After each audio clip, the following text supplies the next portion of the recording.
So why does Israel engage in such terror?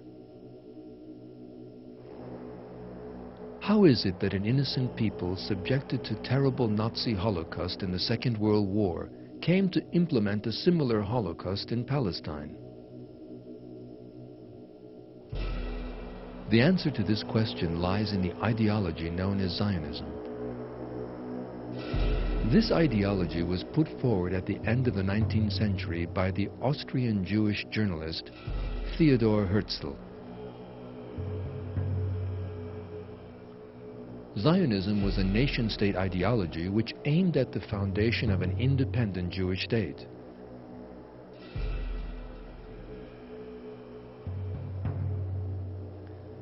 The reason for this depended on the colonialist and social Darwinist theories which dominated 19th century Europe.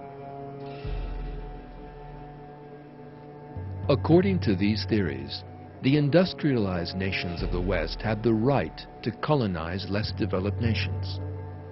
This was envisioned as a natural result of the concept of the struggle for survival between nations predicted by Darwinism.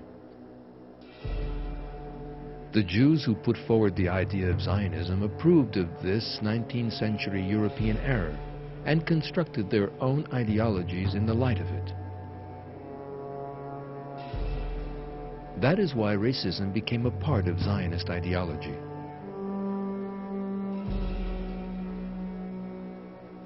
These words by the famous Israeli leader Isaac Shamir about the Palestinian people are an open expression of this racism.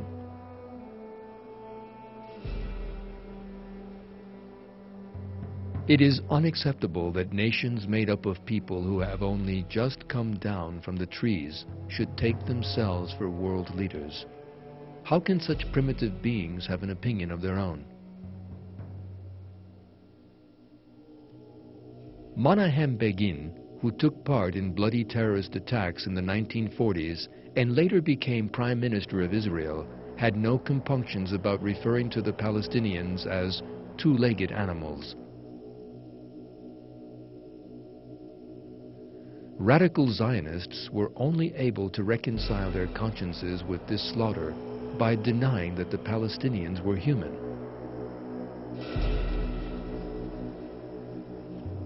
It is this racist ideology that is responsible for the oppression that has gone on in Palestinian lands for the last half-century.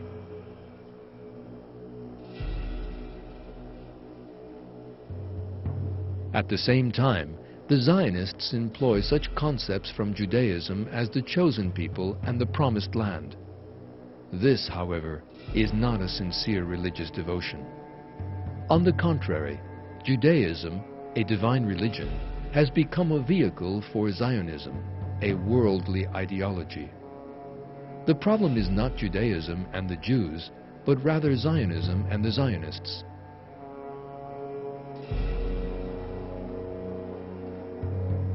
The relationship between Zionism and Judaism has never been a realistic one. Those who put forward the ideology of Zionism were people who had nothing to do with religion. Max Nordau, the second important movement leader after Herzl, was a confirmed atheist.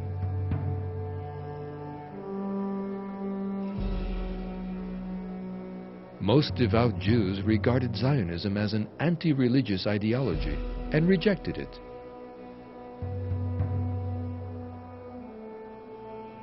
Devout Jews still regard Zionism in those terms today.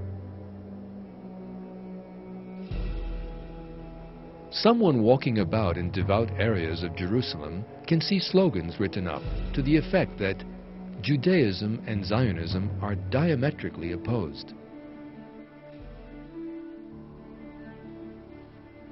These devout Jews oppose Zionism. They carry slogans protesting the Zionist Israeli policy.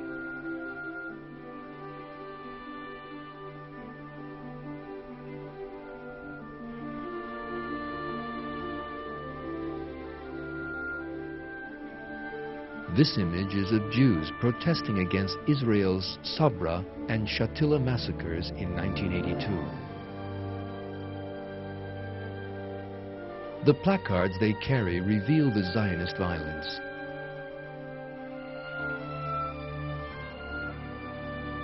All of this show that there is a huge gulf between Israeli terror and Judaism. In fact, it is quite impossible for a sincere, devout Jew to oppress other peoples. Although the basis of the religion, the Torah, has become interspersed with human words and corrupted since its revelation, it nevertheless commands peace and justice between people. For these reasons, devout Jews criticize Israeli terror as a violation of the Torah. One of these is Britain's chief rabbi, Professor Jonathan Sacks, who criticized the way that Israeli policy is treated as equivalent to Judaism in a statement he made in 2002. There are things that happen on a daily basis which makes me feel very uncomfortable as a Jew, he said. Even some Israeli soldiers oppose the government's harsh policies. In 2002, some 250 Israeli soldiers refused to serve in the occupied territories, saying, "We do not want to attack innocent people."